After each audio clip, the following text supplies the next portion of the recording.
इकबाल साहब, आईसीसी ने कल एक प्रेस रिलीज जो है वो जारी की और उस प्रेस रिलीज में जो सब कुछ एशिया कप में हुआ उसके हवाले से अलग अलग सबके बारे में बड़ी डिटेल में उन्होंने बताया और किसको क्या सैंक्शंस हुए हैं वो सैंक्शंस बताए। बहुत इस वक्त नाराज है लोग, बहुत शोर मचा रहे हैं कि हारिस रऊफ को कैसे बैन कर दिया। आपकी क्या राय है इस बारे में? देखिए 28 सितंबर के बाद, अब समझ लीजिए 1 महीना और 6 दिन के बाद आईसीसी को ये ख्याल आया है। और आईसीसी मैं पहले भी कह चुका हूं और अभी भी कह रहा हूं कि ये इंडियन क्रिकेट काउंसिल है, ये इंटरनेशनल क्रिकेट काउंसिल नहीं है। जिस अंदाज से उन्होंने सूर्या कुमार यादव को बचाया, वो तो सियासी बयान दे रहा था जो पोस्ट मैच सेरेमनी में, उसके खिलाफ सिर्फ उसको फाइन किया और हारिस रऊफ में 2 मैचों की पाबंदी। और तवजी ये पेश कर रहे हैं कि जनाब उनके एक मैच में 2 डीमेरिट्स पॉइंट्स उनके कम हुए, एक मैच में 2 डीमेरिट्स पॉइंट कम हुए। और जब तो इसका मतलब ये हुआ कि पूरा का पूरा आईसीसी जो है वो भारत के हाथ में खेल रहा है। और अब जो वो फैसला करने जा रहे हैं कि अभी तक एजेंडे में तो शामिल था, लेकिन अभी तक एशिया कप की ट्रॉफी के हवाले से कोई मामला सामने नहीं आया। पीसीबी के चेयरमैन ने कहा था कि हम मुकाबला करेंगे, सामना करेंगे, लेकिन अभी जो कल पहला दिन था तो सुमैर अहमद सैयद जो चीफ ऑपरेटिंग ऑफिसर है वो गए थे। तो हो सकता है नकवी साहब मसरूफ हैं, जब वो जाएंगे तो फिर गर्मा गर्म बहस होगी, क्योंकि भारत ने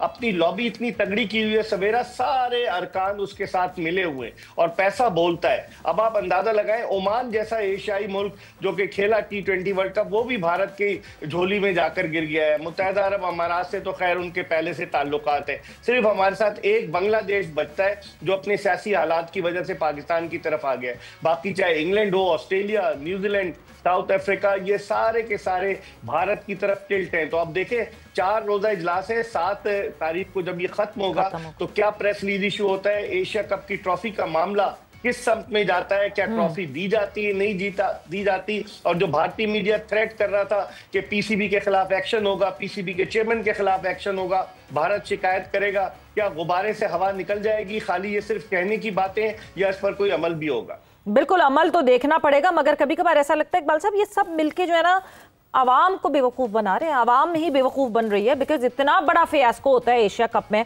एंड अब एशिया कप राइजिंग स्टार्स की शुरुआत हो रही है एंड फिर आपको ग्रुप वही दिखता है, फिर आपको पाकिस्तान और इंडिया एक ही ग्रुप में दिखते हैं, फिर आपको ओमान और यूएई जो है उस ग्रुप में साथ दिखते हैं कि अच्छा जी फिर भिड़ो साथ, फिर खेलो साथ और एक से ज्यादा मैच देखने को मिले। इसका मतलब तो ये है कि हम आपस में जर्नलिस्ट दोनों बॉर्डर के इस पार लड़ाइयाँ कर रहे हैं, अवाम जो है वो लड़ाइयाँ कर रही है, मगर जिन्होंने पैसे कमाने हैं और जो डिसीजन मेकर्स हैं वो तो यही डिसीजन पे डिसीजन लिए जा रहे हैं और हम एक ग्रुप से हट ही नहीं रहे। बी this Asia Cup, Hong Kong sixes हो रहे हैं उसमें भी साथ है। बिल्कुल आपने सही कहा। दरअसल पैसा जो ब्रॉडकास्टर है उसने एशिया कप पे कितना पैसा कमाया, वो तवक्को नहीं कर सकता था कि 3 मैचेस होंगे और कंप्लीटली जो है स्टेडियम भरा होगा 2 मैचेस में, तो उसने बहुत पैसा कमाया। अब कल आप देखें, अभी शुरू में अपने इंट्रो में फैसलाबाद का जिक्र किया कि 17 साल बाद मैच हुआ, कल 16,400 से ज्यादा तमाशाई थे, खचाखच भरा हुआ था स्टेडियम। अब हम अपनी कोई स्ट्रेटेजी प्लान करें ना। कौन है हमारा डायरेक्टर इंटरनेशनल क्रिकेट? अभी तो कंसल्टेंट आए शान मसूद, पहले उस्मान वाला साहब थे। तो हम अपनी स्ट्रेटेजी जब तक नहीं बनाएंगे सवेरा, उस वक्त तक हम इसी तरीके से आप और हम करते रहेंगे, अपना खून जलाते रहेंगे, लेकिन होना हवाना कुछ भी नहीं है। बिल्कुल यही ऐसा ही लग रहा है कि बस हम अपना खून जलाते रहेंगे, हम ये बातें करते रहेंगे, मगर होगा वही जो, जहां कहते हैं ना कि at the end of the day जहां से पैसे ज्यादा कमाए जाएंगे वही सिलसिला होगा और उसी हवाले से हर कोई बात करेगा। अगर आप हुसैन तलत को चांस दे रहे हैं तो आप बजाय हुसैन तलत, क्योंकि उसने तो बैटिंग की थी, फिर फहीम अशरफ को क्यों नहीं चांस दे रहे? फहीम अशरफ ने तो 6 विकेटें ली थी, मैन ऑफ द सीरीज करार पाए थे T20 क्रिकेट में। और इसके अलावा अगर आप रिजवान को एज अ बैटर खिलाएं कि वो मिडिल ऑर्डर में खेले और हसीबुल्लाह से आप कीपिंग कराएं तो आपकी वो बेहतर होगी, बजाय इसके कि आप हुसैन तलत कितने अरसे से खेल रहे हैं, 6-7 साल से खेल रहे हैं ना, आप उसको T20 में खिलाते नहीं, आप वनडे में एकदम से लेकर आ गए। बहुत सारी चीजें हैं जिन पर गौर करने की जरूरत है। अब नवाज एक तवील अरसे से खेल रहे हैं बहुत सारे, लेकिन आपने कोई बॉलर ऐसे रखे ही नहीं कि उस्मान तारिक को वहां आपने मौका दिया T20 में, यहाँ नहीं है।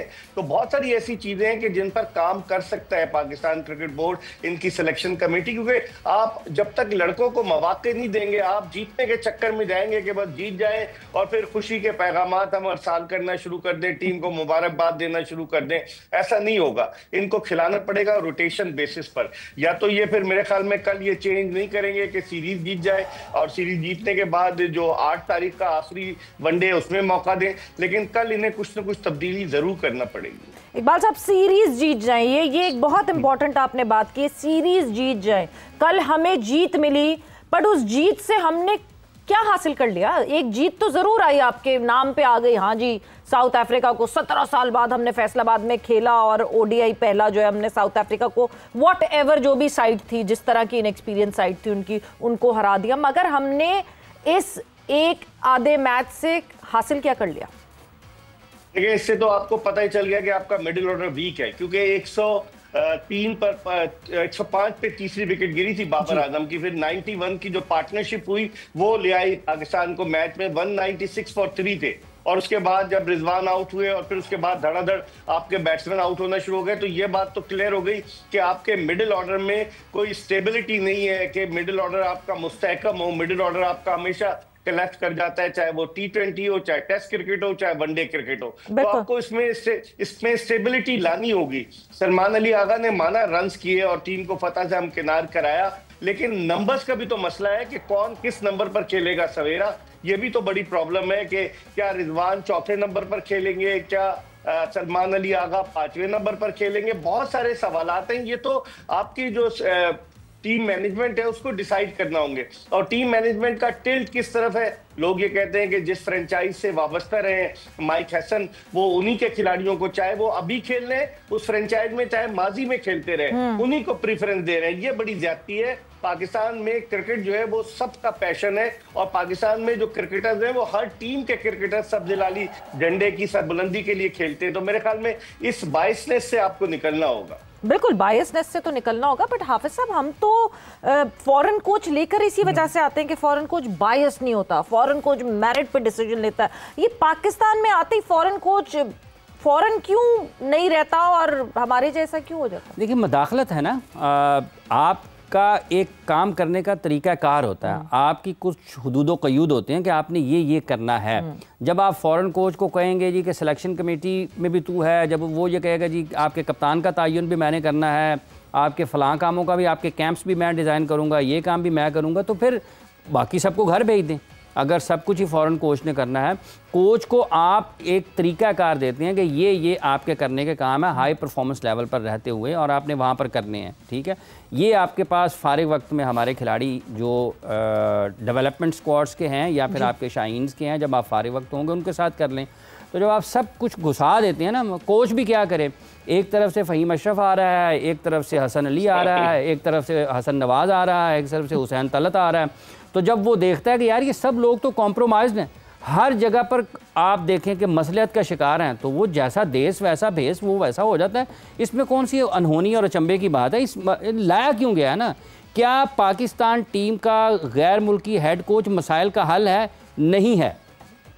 हम खुद जब तक अपने मसाइल का हल नहीं करना चाहेंगे, मसाइल को हल उस वक्त तक नहीं होंगे। ना कोई हमारा चीफ सेलेक्टर है, ना को पता लगता है, जैसे अभी बेग साहब ने कहा, जी अलीम डार साहब ने कहा कि वो मुआवजा नहीं लेते हैं। बात राशिद लतीफ़ साहब ने भी जिक्र किया कि शायद अलीम डार को बहुत ज़्यादा खुश नहीं है, वो मज़ाहमत कर रहे हैं। लेकिन अगर आपकी बात सिलेक्शन कमेटी में सुनी नहीं जा रही, तो आपको सिलेक्शन कमेटी में होना ही नहीं चाहिए।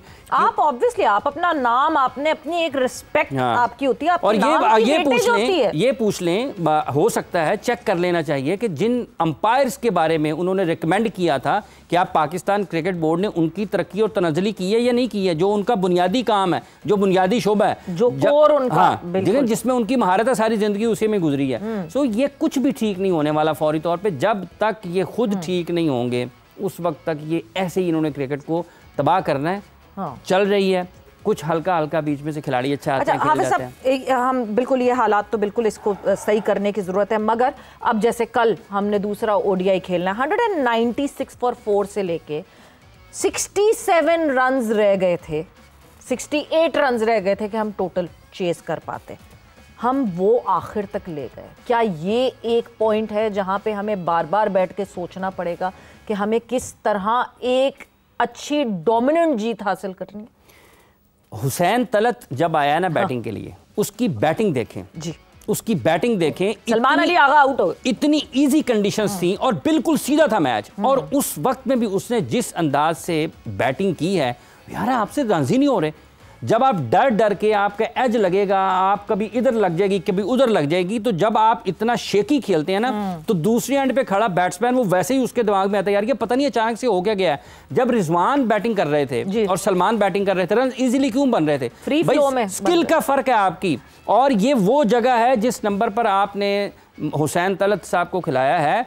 यहाँ पर आपको खुद भी उन्होंने कहा था, चूंकि मैं स्पिन भी अच्छा खेलता हूँ, मैं फास्ट बॉलिंग भी अच्छी खेल लेता हूँ, लेकिन ना T20 में अभी उनका नज़र आया ना वनडे में। जो कल उन्होंने बैटिंग किया वो उनकी सलाहियतों का एक मुंह बोलता सबूत है, बेनकाब हो गई हैं कि वो क्या क्रिकेट खेल रहे हैं।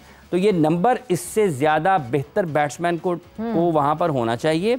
ये कल भी हमने इसका जिक्र किया था, आने वाले मैच के लिए भी यही है। ये इस लीग से बिलोंग नहीं करते हैं जिस नंबर पे ये खेलते हैं। और हसन नवाज, आपने उसको T20 में वो परफॉर्म किया। ये आपने साउथ अफ्रीका की अभी टीम की बात की है ना, स्ट्रक्चर की, उनकी सारी टीम उठा के देख लें, सारी की सारी टीम अंडर 19 और अपनी स्टेट की टीमों से खेल के आई है। और पाकिस्तान के सारे खिलाड़ियों को उठा के देख लें कि उनकी प्रोफाइल क्या कहती है, क्या वो अंडर 19 से खेले हैं, क्या अपनी रीजन से खेले हैं, तो एक वाज़ेह फर्क आपको उस पाथवे का नजर आ जाएगा। और उसके बावजूद जो है, मतलब आप पाकिस्तान के अगेंस्ट 3 डेब्यूटेंट्स खिला रहे हैं और उसके बावजूद आप सिर्फ पाकिस्तान की टीम जो है वो 2 बॉल्स पहले जो है वो टारगेट अचीव कर रही है। इकबाल साहब, जिस तरह ये हाफिज साहब ने बात की, एक बहुत बहुत इंपॉर्टेंट चीज़ है, हम मोमेंटम आया, मोमेंटम खत्म हुआ। वो मोमेंटम क्यों खत्म हुआ उसके बारे में भी बात करेंगे कि बाबर आजम हम समझ रहे थे फॉर्म में आ गए, मगर वो सिर्फ T20 की फॉर्म में आए थे, शायद ODI की फॉर्म में अभी तक नहीं आया, उसका इंतजार हमें शायद करना पड़ेगा। ऑन ऑफ बटन है, ऑन कर देते हैं, ऑफ कर देते हैं, फॉर्म इन फॉर्म आउट हो रहा है ये मुसलसल। फिर उसके बाद थोड़ा सा मोमेंटम सेट किया, थोड़ा नहीं, अच्छा खासा मोहम्मद रिजवान और सलमान अली आगा ने सेट किया, एंड देन मोमेंटम पूरा हुसैन तलत ने आके ब्रेक कर दिया। कितना इंपॉर्टेंट है इस पूरे फ्लो को सही तरह मैनेज करना, क्योंकि हमने अपने हाथों से निकलते हुए देखा कल का मैच।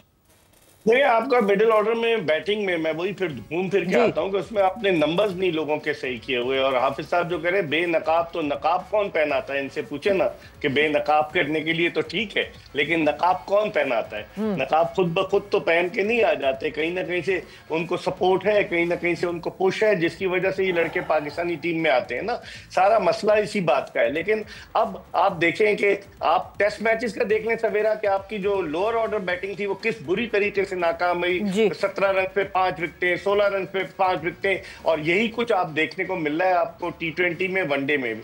तो जिम्मेदारी कौन कबूल करेगा? आकिब जावेद कबूल करेंगे? आकिब जावेद गैर एलानिया चीफ सेलेक्टर हैं, बड़े तजुर्बाकार हैं, ICC में काम कर चुके हैं, पाकिस्तानी टीम के साथ वाबस्ता रह चुके हैं। असद शफीक करेंगे, उसके अलावा अजहर अली करेंगे, अलीम डार करेंगे, कौन जिम्मेदारी कबूल करेगा? ये एक $1 मिलियन क्वेश्चन है। अभी तो हम अपने होम ग्राउंड पर साउथ अफ्रीका को आखिरी ओवर में 2 विकेटों से हराकर खुश हो गए,